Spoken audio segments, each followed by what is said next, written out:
No, the thumbnail is not clickbait. There's literally an attachment in the game that makes your gun 33% better.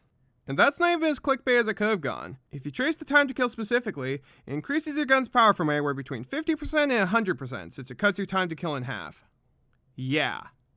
What in God's green flat earth is poppin', gamers? It's SomeFish63 here with a video on the most underrated attachment in all of Rainbow Six. Let's get right into it. To start things off, let's go over the health system for those of you who forget or simply don't know how it works.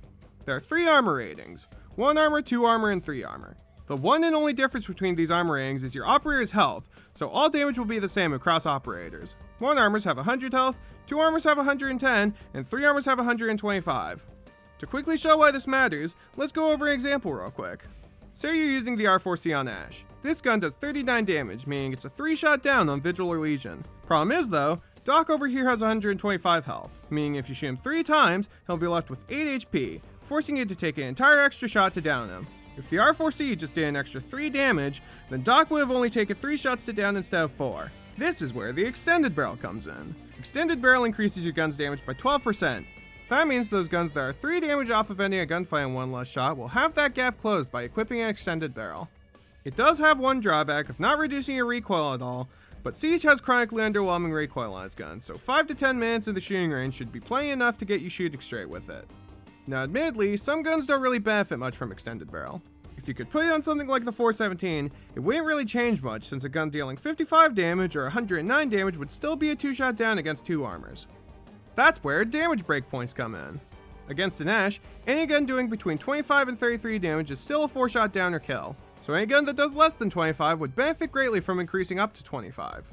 This is why I call it golden damage number. Obviously a gun doing 33 is better than 25, well with chip damage and such, but a change from 24 to 25 is leagues more important than even 30 to 33. Now not all golden damage numbers are created equal. Crossing a breakpoint against a 3 armor and crossing a breakpoint against a 2 armor may seem equal in value, but they're quite different. As proof, 52% of the ops in this game are 2 armors, making the 2 armor breakpoints much more important. For attackers, 19 of them are 2 armors, 11 of them are 1 armors, and 8 of them are 3 armors, half of which are shield ops. For defenders, 20 of them are 2 armors, 12 of them are 3 armors, and a staggering 6 ops are 1 armors. So yeah, not all breakpoints are created equal. Now for the numbers. The lowest damage weapon in the game is the P90 at 22 damage, so we aren't going to go over anything lower. Here is the list of every golden damage number starting from 20 and ending at 63. For those of you who aren't aware, Siege exclusively works with integers, meaning any single decimal is rounded down. Even if an extended barrel adds 4.92 to your damage, the game will round down and only add 4. The average damage of an assault rifle is 40, so you'll mostly see guns crossing the 42 damage threshold more often than not. Honestly, I don't really rate the 3 armor breakpoint because I mostly see like Doc and sometimes Warden, and 3 armor is inherently the weakest armor rating. No, the guns you really want an extended barrel on are the 34 to 36 damage weapons. These help you cross the 37 damage threshold that help you fight all of these operators. Now admittedly, there aren't many guns on attack that are in the 34 to 36 damage category. It's basically just the primary SMGs on Osa and Nook, but they're also some of the best candidates for this attachment because good lord, they just forgot to give these guns recoil. On defense, the Vector is a decent candidate for an extended barrel because while it doesn't cross the threshold for 2 armors, it does cross the threshold for both 1 armors and 3 armors, helping against all of these ops. The next group of guns are the 26 to 27 damage group, which is a surprisingly wide group. The only gun that has even somewhat unruly recoil is the MX4 Storm, but Alibi is kinda ass, so it's not really the end of the world if you don't practice her. Now, for the biggest and most annoying category to not see people using extended barrel on, the 36 damage weapons. For Frost specifically, it's so annoying because that gun doesn't even kick in the first place, so seeing nothing but flash higher on it makes my fucking blood boil. Seriously, the gun is so ass without it. It has a 313 millisecond time to kill against 2 and 3 armors, which as we've already gone over, is 71% of the attacking roster.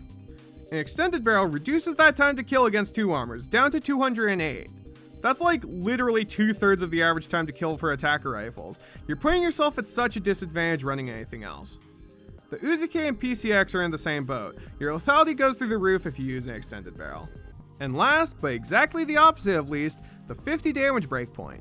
This takes your gun from a 3-shot kill against 3 speeds to a 2-shot kill against 3 speeds, literally cutting your time to kill in half. 2 guns that can do this are the Para 308 and the SC3000K on Zero. The extended barrel single-handedly makes the SC3000 the best gun in the game. Without an extended barrel, it has 150 millisecond time to kill, but with an extended barrel, that goes all the way down to 75.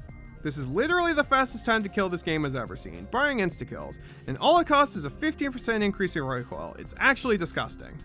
And yeah, that's about it. Extended barrel glaze. Legitimately, it's so dang powerful. If you can get away with using it, you definitely should. There have been a few sightings in selected comp games of it being run, but yeah, I don't know why it was this gun of all weapons. It only helps against rook armor. And obviously, I haven't posted an actual video in a pretty decent chunk of time, but I have posted YouTube shorts every time I said I would.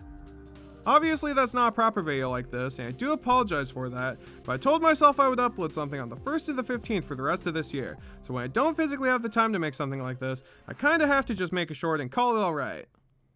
But anyways. And that's about it. I want to thank you so much for watching, and be sure to tune in next time when I rip off Tom Scott.